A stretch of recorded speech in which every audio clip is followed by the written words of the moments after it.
Let's get going here. It is Wednesday night.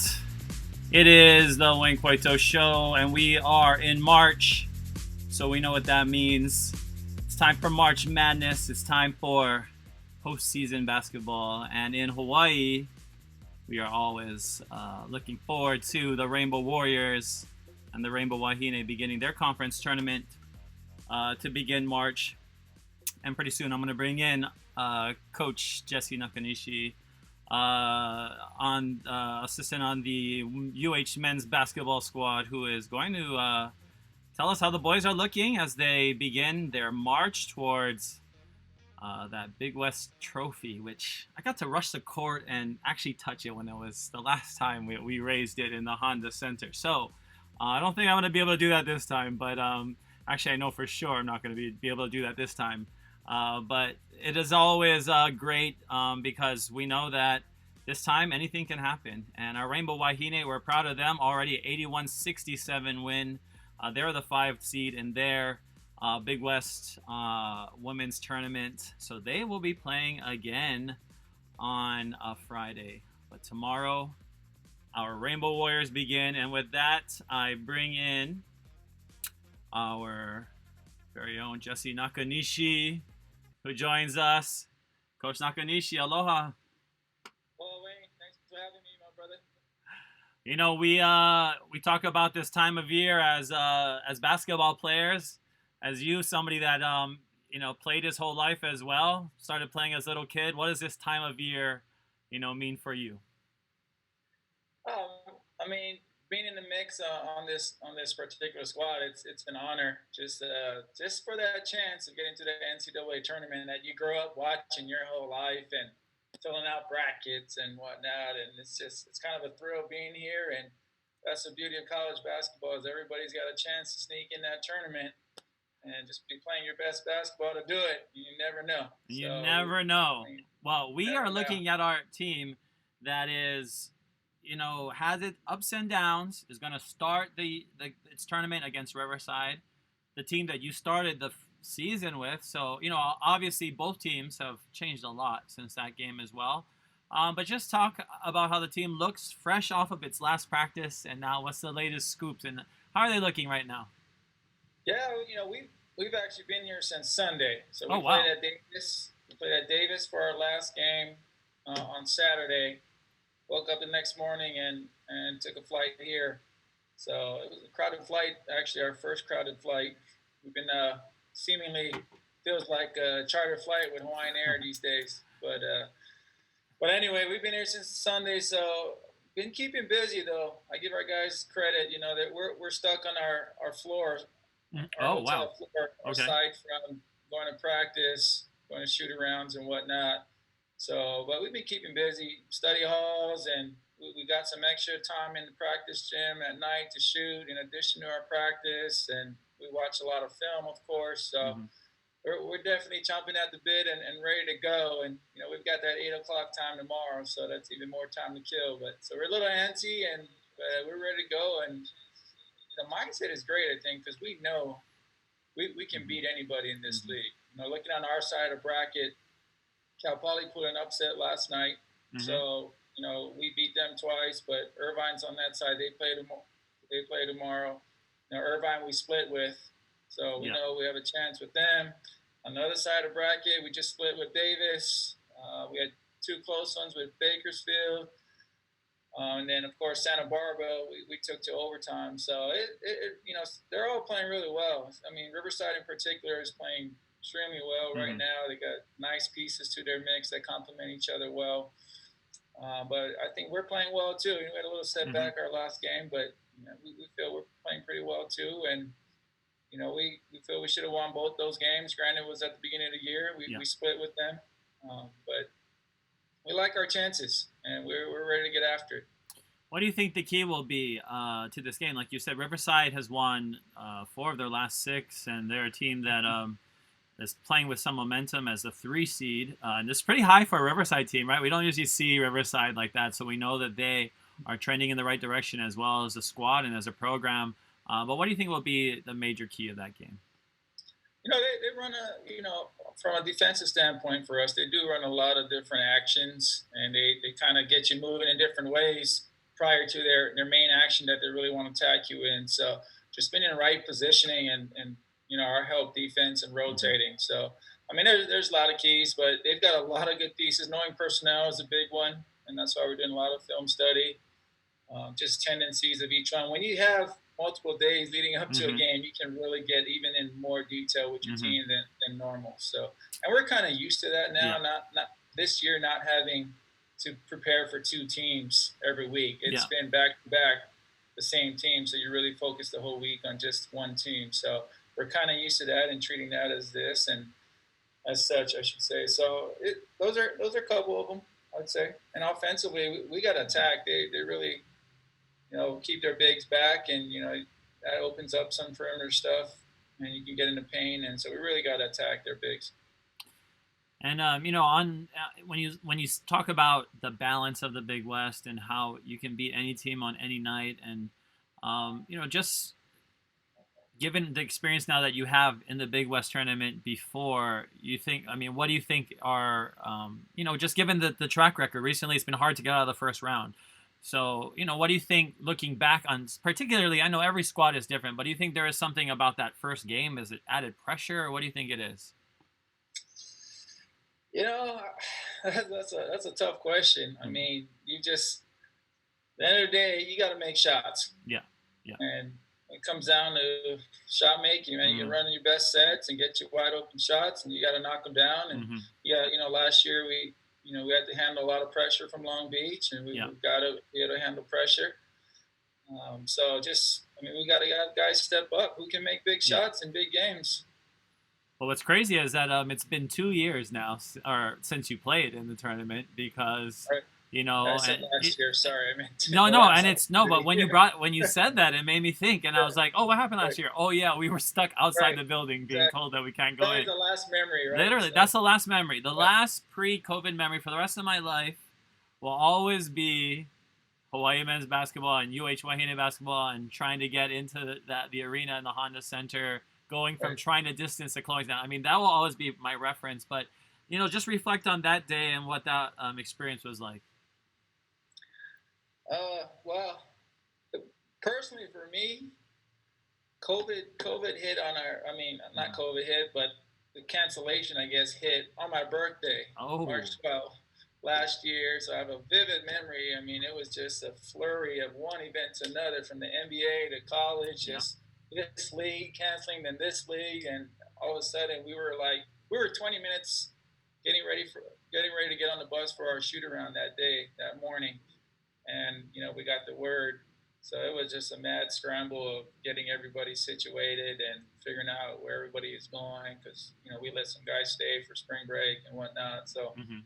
I'll never forget that day for sure. It was a mad scramble and just trying to get all the pieces Well, situated, and it was a lot. But I give our guys credit, man. Just since that day till now, they've battled through a lot hmm. of adversity. Every Hmm. team has Hmm.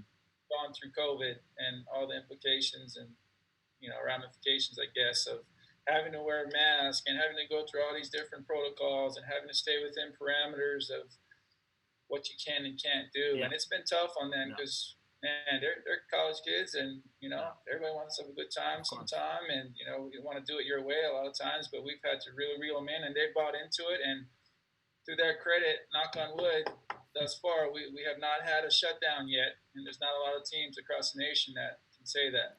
We've done our best, and of course, the state of Hawaii has done a pretty good job overall Hmm. in keeping our numbers low. So that obviously has helped us, and our limited travel in the preseason has helped as well. So we're fortunate to be here. We really are, and we're 3 games away from punching the ticket, and we really feel we can do it through all of this adversity. Yeah, it's incredible to realize that last year you don't even know there's so many unknowns. I mean, even up to the point of what's going to happen with eligibility, because these kids, their careers have been changed forever by this event. But looking back from that day till now, just talk about some of the progress that you have seen, just maybe within your team dynamic or something that, at the end of the day, it was a positive to be able to have maybe some off court time with them? Yeah, it's been tough as coaches when you try to do a lot of team bonding stuff both on and off the court to gain some chemistry Hmm. on the court, and that's been tough. It's been honestly a tough challenge to do it within the parameters that I was talking about. Yeah. But again, I give our guys credit. Like we've been able to find different ways here and there, and just talking about it a lot, and just trying to make do with what we can do. So, this team I always remember is going through all of this stuff together and having to go through all these hurdles. But they've come together. I mean, they all like each other, and it was tough not having. But every team, you can't make excuses. We didn't really have a summer. We didn't have a fall, much of a fall. So having that late Hmm. start and no preseason games to build off of. So it took us a little while to gain that on court chemistry. But I think we're, like I said, man, it's playing your best ball at the end of the year when it counts and putting together three games of 40 minutes and Hmm. playing your best ball to give yourself a chance. Hmm. So Well, we feel we're close. well, like, and we talked about this previously as people who love the game, but as former players and college players, I know for you, somebody I looked up to, and I was a kid definitely, and I remember watching you dunk and stuff and everything, and you and A your player coach, brother doing all kinds of crazy stuff, and I was like, wow, and I remember, not to say you're way older than me, but I was definitely looking up to you as well. But just talk about some of that and your journey, because it's amazing, really, to have you, on the bench here and have you, had at HPU, but also, you went to the mainland too. So you're putting in the dues, to be able to make a career out of this. So just talk about your journey, I guess, from playing days till now, and what you're becoming a coach. well, where do I start? But You can no start from the beginning. Go yeah, for it. no, I'm a proud Kanaka Maoli, and coming from Kamehameha and Mm-hmm. bleeding blue and white, I have a lot of pride behind that. And so leaving the Rock and leaving Kamehameha and going to the mainland for college was a huge change, but really I think what kind of set my path and kind of what I wanted to do in life. But I knew I'd always end up at home, and I did. I came home right after Mm-hmm. college, and I was able to. My head coach, Jim Winchester, asked if I wanted to coach. So I didn't Mm-hmm. even think of coaching at the time. And, he asked me, and I tried it. I was the head coach of the freshman team. And first practice, I just fell in love with it. And that's when I knew that was my calling. It took one day. It was a Wow. great group of kids. We had extreme amount of fun. And, we won the league. And Yeah. I was like, man, eventually I want to make money doing this, doing what I love. But it really isn't about the money because I'm 40 something and still pinching pennies Mm-hmm. right now. No, I'm right It's been behind you, great. and I know what that journey is, and I know Yeah. that's why it's even more impressive because people don't realize, like, yes, when you can make it to that pinnacle, when you can make it even close to the pinnacle, maybe you can start making some serious money. But it's a journey, and it's drudgery a lot of time. It's not like you get to do your best stuff. Like when I was like we were at Right. Command at the same time. Well, and not only as students, but also when I was a faculty member.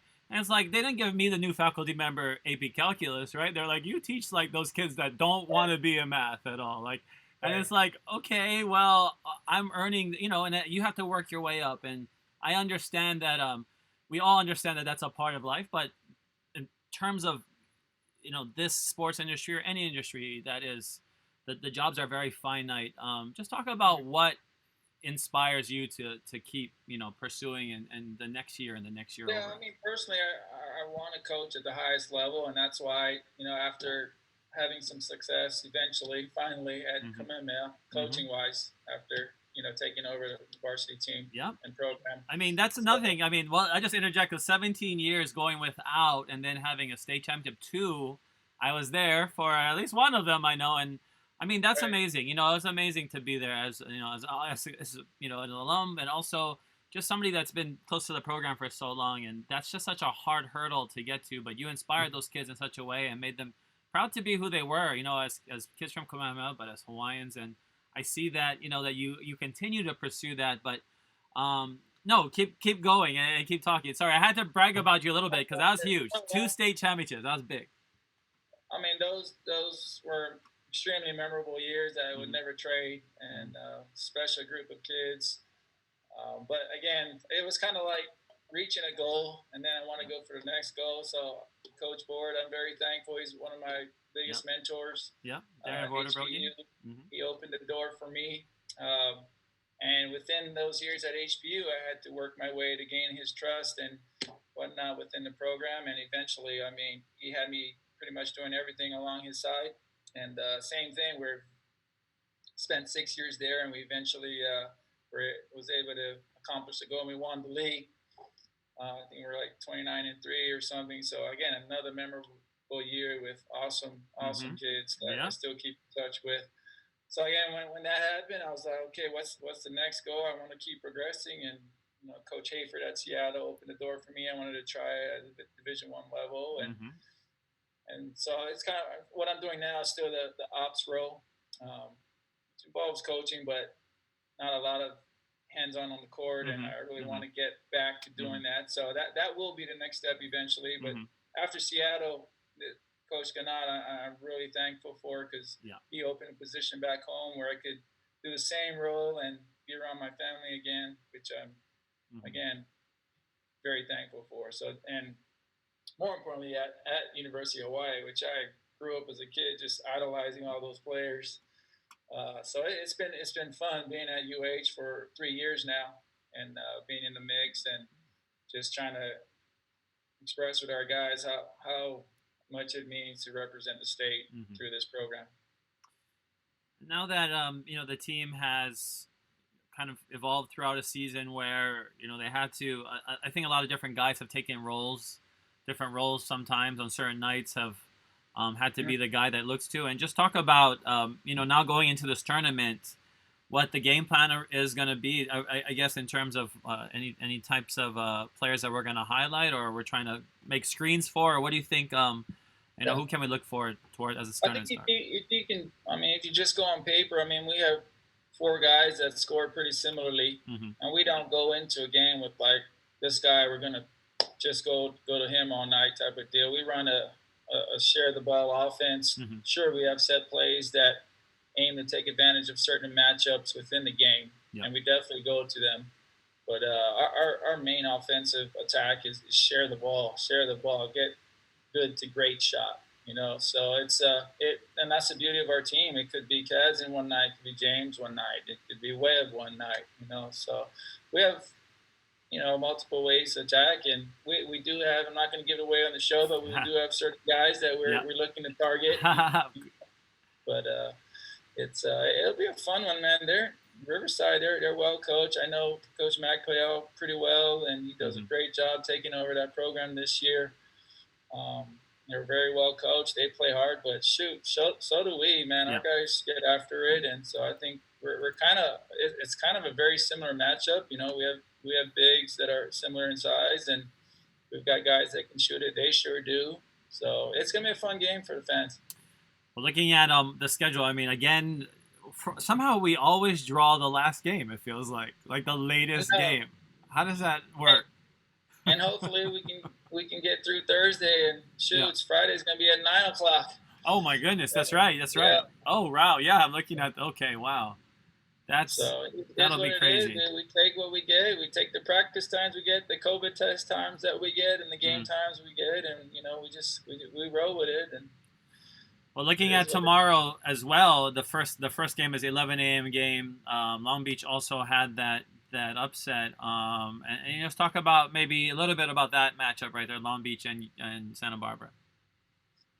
Yeah, Long Beach, they had a player dismissed from the team, Michael Carter. I think he is averaging 13 a game. So, but they won handedly without him last night. Mm-hmm. So, I mean, they'll have their hands full with Santa Barbara, which is so well rounded with, the Player of the Year and Ja'Cory McLaughlin, and they've got Amadou Sow. So that's gonna be a tough matchup for Long Beach, but they've got some talent themselves, and they've been all year like on and off as far as with COVID pauses, if you want to call it. So they're still figuring it all out too, and they had a couple guys out, and Cobb and Slater, who I know at least Slater is back, but Mm-hmm.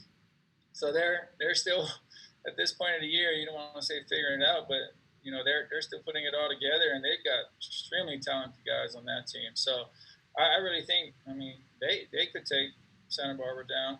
Um, so we'll see, man. We'll Well, see. I'm excited to watch those games as well. and then you talked about some of these big upsets. I know that Davis is another team. They play Bakersfield. That's another interesting trip. What has that been like having Bakersfield and UC San Diego also add to the mix and to I Big West? think Bakersfield has been a great addition, as far as their style of play. It's thrown a different mix into the league. I mean, they really get after you, some full court stuff, and they pressure. And so it's Did you been a have to nice face them at HPU ever? Bakersfield. No, but they were in when I was in Seattle. They Oh, were in okay. the West as Oh, well. okay, okay, okay. They always, coach does a great job there, and they get a lot of athletes. I know they lost their big man. Unfortunately, I feel real bad for him. He had, I believe, an ACL. So that was a big loss for them, but they still got plenty enough talent to make some noise in this tournament as well. Well, one of the more viral moments of the season, we'll just put it that way, were those games against UCI, particularly because the opposing coach is always puts on a good show. Put it that way, he definitely gives your tickets worth if you're going to watch him coach the Zots. But they, like you said, Cal Poly had that upset, and UCI now in this game. What do you think? What do you, I mean? They're the game that's going to lead up right up to yours, and what kind of outlook do you have on that one? Cal Poly struggled during the season, but they've had glimpses of showing what kind of young potential they have as well. I mean, they shot, I think, 12. We watched first half live last night and in person. I mean, they ended up 12 for 18 from three. So they're very capable themselves of making some noise if they can continue shooting like that. They're going to have to shoot the ball and score against UCI's defense and be able to defend against two very good bigs in Green and Welp. I think it's pronounced Belp, but he's extremely talented, such good touch around the rim. So, yeah, they're going to have to slow those bigs down and shoot the ball to put up enough points. But I ain't counting anybody out in this tournament. Yeah. When you look at also, the fact that this whole season has been shifted by the fact that you don't really have any fans, because the California teams, I mean, there were never a game this season that you guys had any fans at all in, right? And just what was that experience? What will be when you look back on this one? Because hopefully by next year we're back in, and hopefully by next basketball season we're back into packed arenas, hopefully. But what will you reflect on? What will be kind of what your takeaways from that experience? It's when we first started off playing in that setting, it was really eerie is the word that comes to mind. It was like, what is it's like a dream. Like, what is going on? Like, I mean, you can hear everything that the opponents are saying and that we're saying, and some coaches try to hide their calls and whatnot and their play calls. So, and now it's just become the norm, and I'm like trying to remember what it was like with fans. And I think that's our honestly number one thing I feel so bad for our guys about is not experiencing. Of course, we have returners, but mostly for the new guys, they haven't experienced the Hawaii fans who are just unbelievable in their support for us, and just being in that environment. And it's the exact thought I had when we were playing Irvine and had that crazy finish. And I just wish our fans were in that building and how loud and their roof would have blown off. It would have been such a game for them. But it's that, I guess, and even when you watch on TV, it's like not seeing anyone there. It's just, I don't know how to explain it, but I really hope we get back to some normality here and have the fans back, because that's the best part of the game, is experiencing that. Of course. Well, I mean, Jesse, I know you've had the long journey here, but we want to wish you obviously the best of luck as you start this tournament. And Hawaii's always behind these teams, and it seems like this time of year too. Everyone's curious to see if that Cinderella slipper can fit. So, or the slipper, going to be slipper, not slipper, I guess. Hey, did you notice my background? I got the best view in Vegas. Oh, you got the Raiders. I was gonna say you can see from there. I'm a big Raider fan. I'm not even a Allegiant Chiefs fan, Stadium. brother. I almost had to decline the interview because you're a Chiefs fan. But so I was like, I opened up my Drake first day we got here, and bang, it was just Allegiant Stadium, just like the whole. It was the best view. Every morning I get up and I'm ready for a Raider game, but we'll get there. No, pretty soon. I mean, that's right. I mean, they're at the Mandalay Bay right now, right? The team, so right across the highway, the 15 from the Roomba, aka Allegiant Stadium. But you know, it's a beautiful sight, and it went up really fast. And you know, I guess we got to find out what is your what's who's going to be the quarterback of the Funny, Raiders you know, next year. funny you bring that up. I mean, I like Derek Carr. I think he's a really good quarterback. But you know, spending a year in Seattle and seeing what Russell Wilson's Yeah. done in his career, like seeing all those rumors pop around, I'm like, let's go, let's get Russell. But you know, that would be awesome if they did that. But Derek Carr's he's a good quarterback, Yeah. and I don't think he's our big issue. Yeah. Yeah. Well, I So mean, you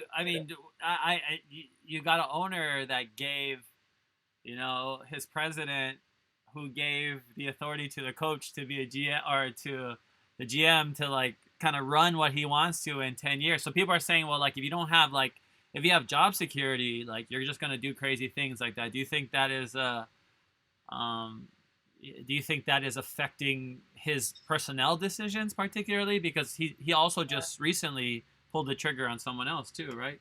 John Gruden. yeah, I mean, I don't know. I like Gruden. I know he's got big personality and whatnot. And I don't know. I support him, and they're fun to watch. So let's go. Let's see what happens. And I mean, we had a pretty good year. We always start fast, it seems like, and then Mm-hmm. sputter out. But Well, we got Gruden's one gotten you guys. better. Gruden's gotten better every year. So, I mean, when you look at it that way, I mean, he actually is. They're trending. If you look at just record alone, the trend is going in the right direction. So, And at least obviously, we a got the tough TV fun. division for sure. Well, good, Jesse. I'll expect you to be sitting in there with you eventually in the Raiders Stadium, Allegiant Stadium. Will be Yeah, let's do it. Chiefs versus Raiders. All right, if we win this thing, you owe me a trip here. Okay, let's do it. Let's do Yeah, it. Let's do it. just a ticket to the game, at Let's do least. it. Let's do it. Okay, that's a deal. That's a deal. All If right. you win this, that'll be amazing. I'll be there. I don't know if Indiana. I probably have to find out if we get to Indiana to the tournament, but that would be amazing. We're not looking too far ahead, but sending our best of luck to you folks, and mahalo Jesse also for joining me. Right Take on, man. care, man. Thanks for having me. That's fun. All right. Aloha. Aloha. All right, so aloha, mahalo Jesse for joining us on the Wayne Coito show. It is Wednesday, and we are one day away from the Thursday battle between the Rainbow Warriors and UC Riverside. What is Riverside again? Oh my God! Oh, they're the Bears, right? What Bear are they? Oh my gosh! What? Am I forgetting Riverside? Oh, what are they? Trail. Oh my goodness! Highlanders, Highlanders, Highlanders. Sorry, UCR. Although you know, they're the third seed, so Hawaii men's basketball is definitely going to be in for a battle. This team played them twice to start the year. This team, you know, split with them, and then this year where there was those back-to-back games, it's a different element that we haven't had in previous seasons, right? So previous years when we're not worried about COVID and we're not worried about you know, teams being able to get to games safely. Uh, they limited the amount of trips this year, and you know, made the teams play back-to-back games, which I like as an idea as well. I mean, they do that in like volleyball and other sports as well. So I thought that worked out.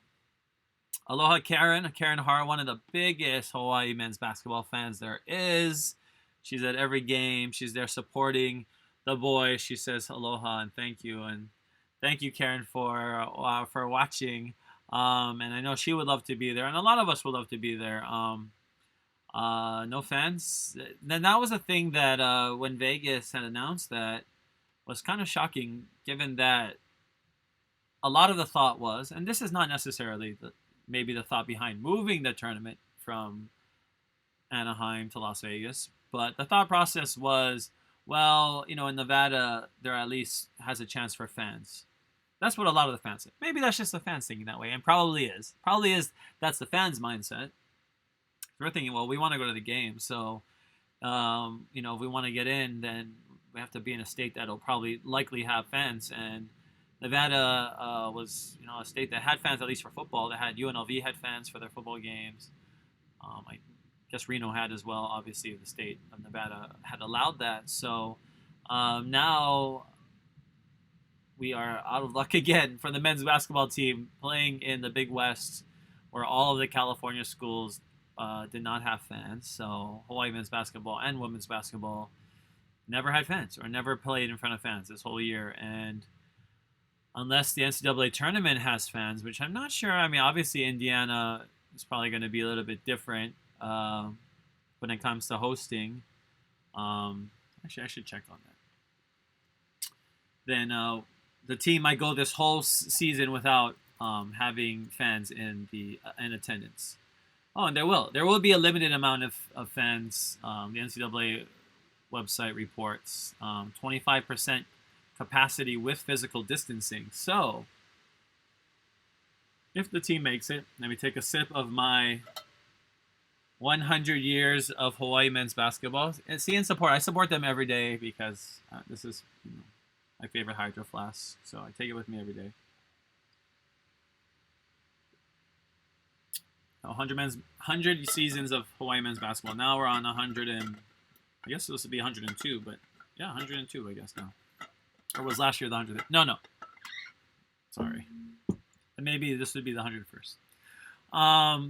In any case, that's a lot of years of basketball, over a century, especially at UH. But the NCAA will allow fans. So, hey, if the slipper fits, the NCAA tournament sleeper, then men's and women's basketball. Let me see, Division I men. It says men's basketball allow attendance. I would assume women would be allowed attendance as well. They're allowing it for men's basketball, but let me see.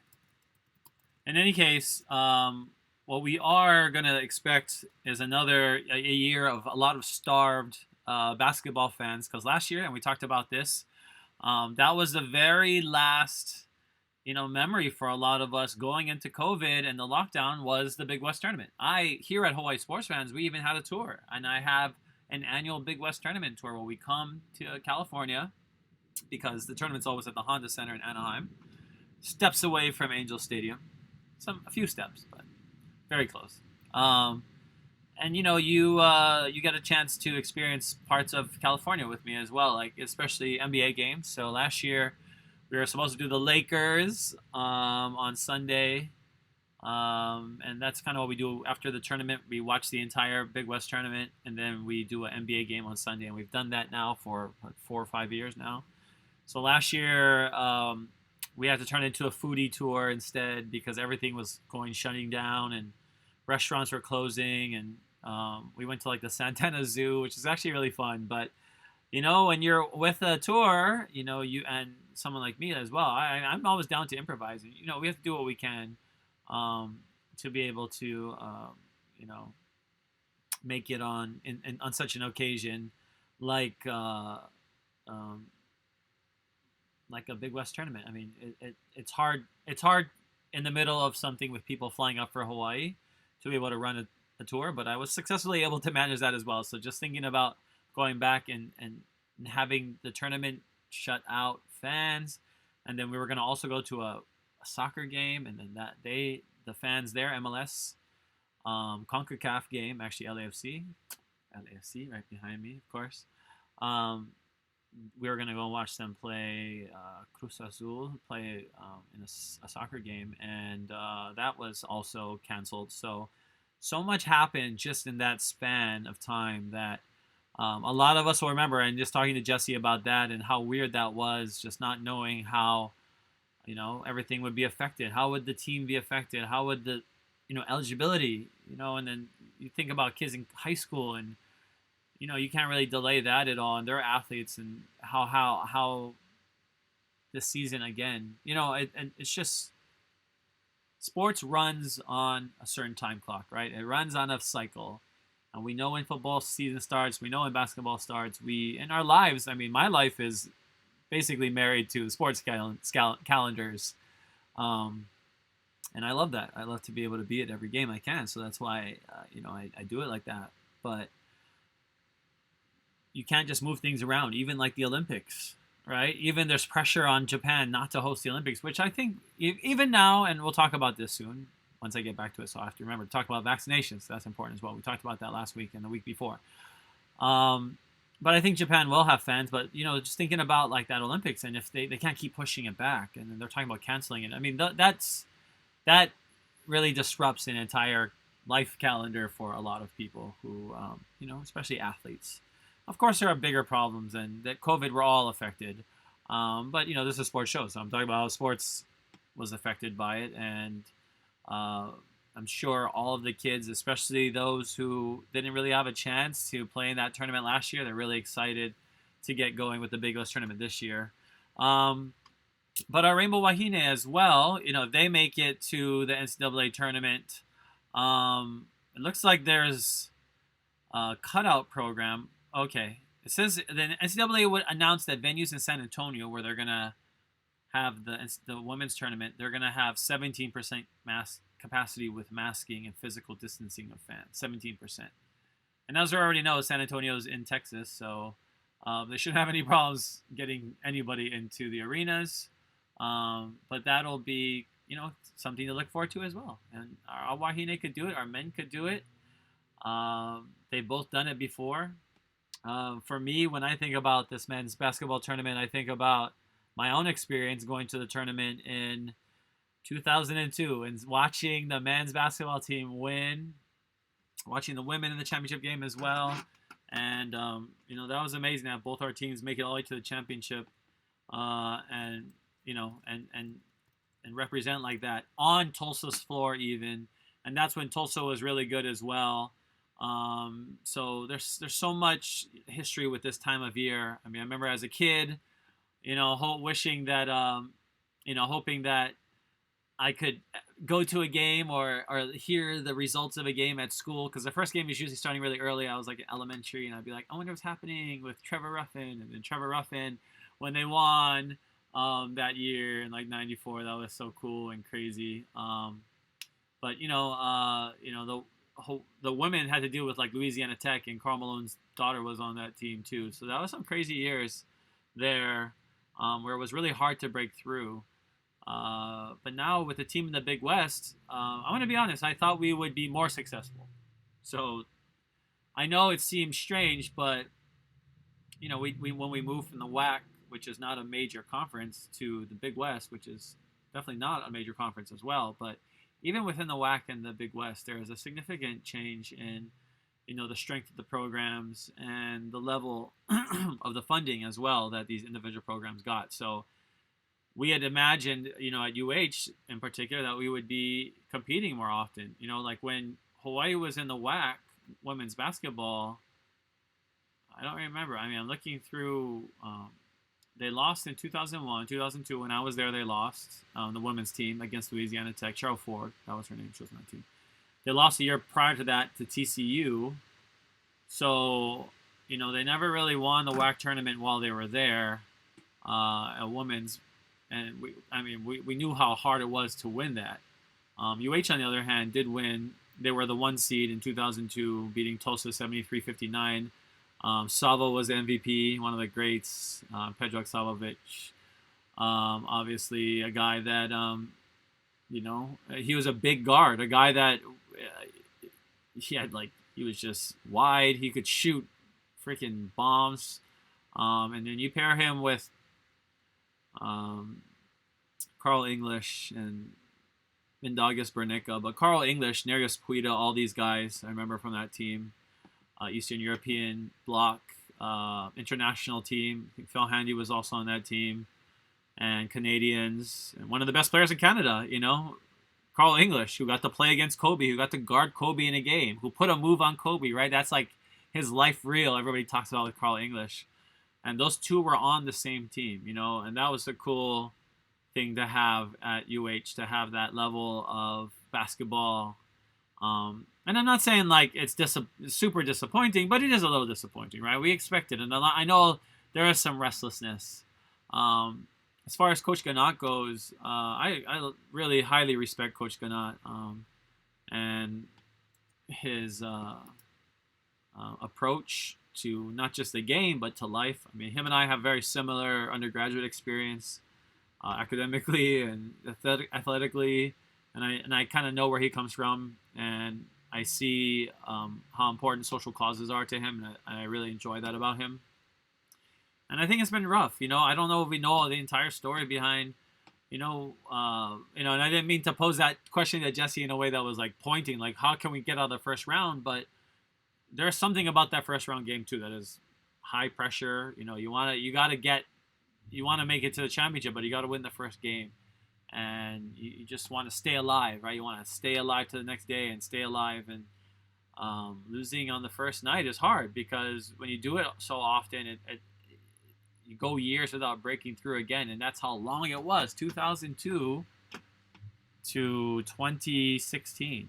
That's how long it was, and that was the next time that UH went, and that was the only time in the Big West that Hawaii has made it to the NCAA tournament, and that's something that I don't think a lot of us who've been watching UH basketball for a long time had expected, because we expected UH to come in and kind of dominate, and this league hasn't been a super ferocious league. They've had decent teams, right? Obviously UNLV, one of the best college programs of all time, particularly the late 80s, early 90s. Larry Johnson, Greg Anthony, Jerry Tarkanian, Stacey Ogman. Those were all teams that were great. And UNLV, obviously, its history is one of the best teams ever in Division I history, literally. I just saw a meme too. I think Sean posted it about who would win that UNLV squad, or the Fab Five, which would be a good. They played though. Actually, that's the thing. It's like, it was that obviously it was a weird overlap. They didn't play at their primes. They didn't play. It was like UNLV was on their run, and the Michigan Fab Five was just a bunch of freshmen. So maybe now, or looking back at that squad and where all of those guys went, it would still be a pretty tight game, I think.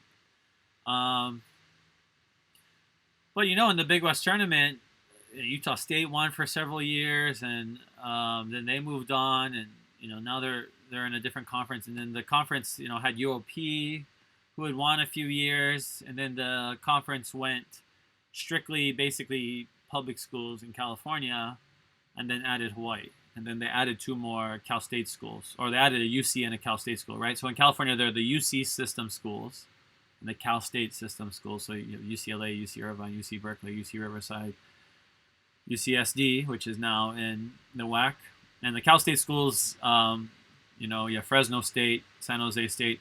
And it's weird because that's how they, market themselves, as like Fresno State, or not Cal State Fresno, even though that's what they are, University of California at Fresno, but they're like, we're Fresno State, right? But you don't say Bakersfield State, you say Cal State Bakersfield.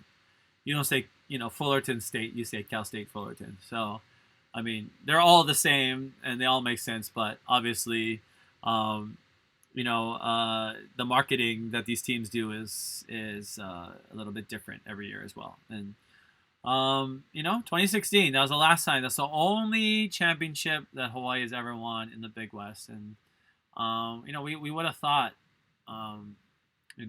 that it would have been earlier. But, and the team was in the championship game the year before as well and lost to Irvine. So,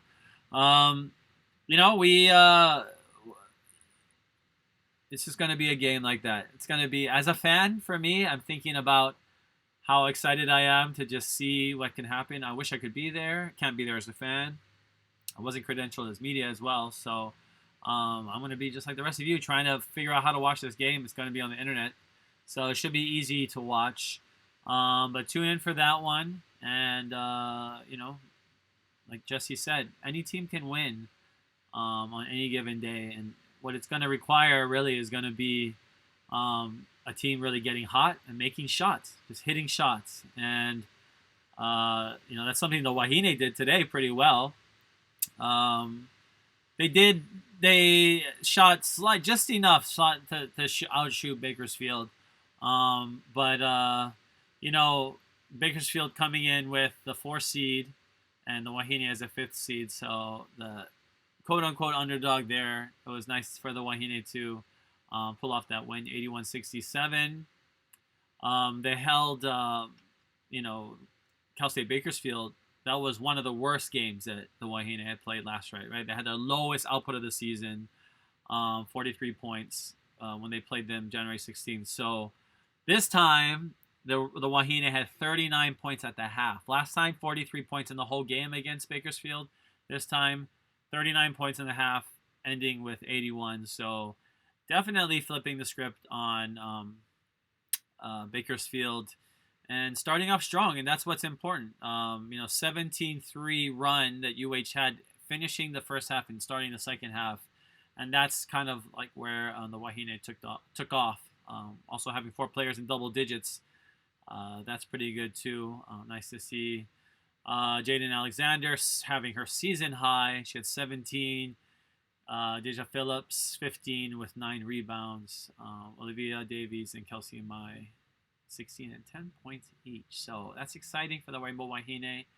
We got to storm the court for them as well, 2016, when they won the Big West Championship. And, that was the only time as well. And I think that's something that's disappointing as well, right? And we can say that just because as fans, we want our chance. We want to get to the big dance too. We want to be celebrating our ticket and talk about how we made it. And it's hard when you see your team kind of falter in the first round of the conference tournament, or not be in consideration for a bubble. And I mean, when we're talking about that, not just the bubble, or consideration for the NCAA tournament, I mean, the closest we've ever been from an at-large is being on the bubble, right? With the AC Carter years as well, and just that time as well with late 90s, early 2000s, being on the bubble and not getting consideration as an at-large, playing in the NIT all those years as well, which was fun to play in the NIT. We had some fun NIT games back then as well. But the goal is also playing an NCAA tournament. The goal is to get there because anything can happen, right? We already seen a 16 beat a 1. We've seen a 15 beat a 2 several times. Hawaii is a 14 beat a 3 seed. Or were we a 4? No, we were 4. No, we were a 13 seed and we beat a 4 seed, Cal. And I was there at that game in 2016. That was so fun. And that was in Spokane, Washington. And we beat Cal, and then we played Maryland, and they were like so huge and tall and just strong, and we had a chance against them, but we dropped that one. But that was so cool. That was so fun to make it that far, and to be there to see UH make it all the way. So I would love to, of course, if Hawaii goes, hey, let me know. You put us out there. You guys have go to hisportsfans.com always to check out the latest tour offerings. But you can also email me, info@hisportsfans.com, or private message any of the Hawaii Sports Fans social media accounts. Because if one of these teams makes it to the championship and they're letting fans, let's go. Especially if you have the vaccine, right? Be ready to travel. And that vaccine is important. We had Dr.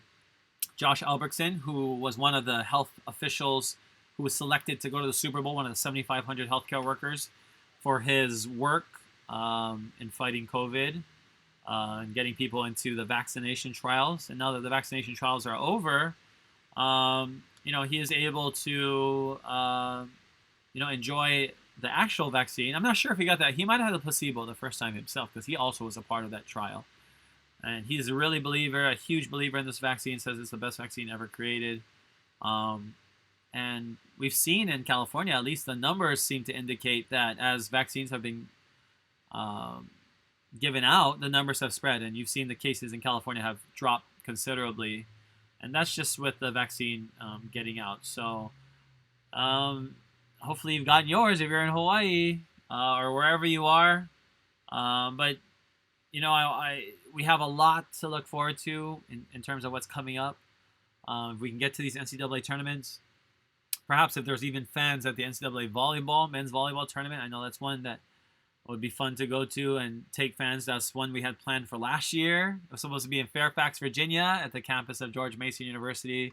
And we had to cancel that one too last minute because of COVID. Or not last minute. We knew ahead of time in March, but we had so much planned last year, and it'll take a little bit of time, I think, to get us in terms of the sporting world off the ground again, back to full capacity. But it's in the near view. It's in the near future, and the vaccine has proven, I think, to me scientifically, that there's a correlation between people getting the vaccine and the number of cases dropping significantly.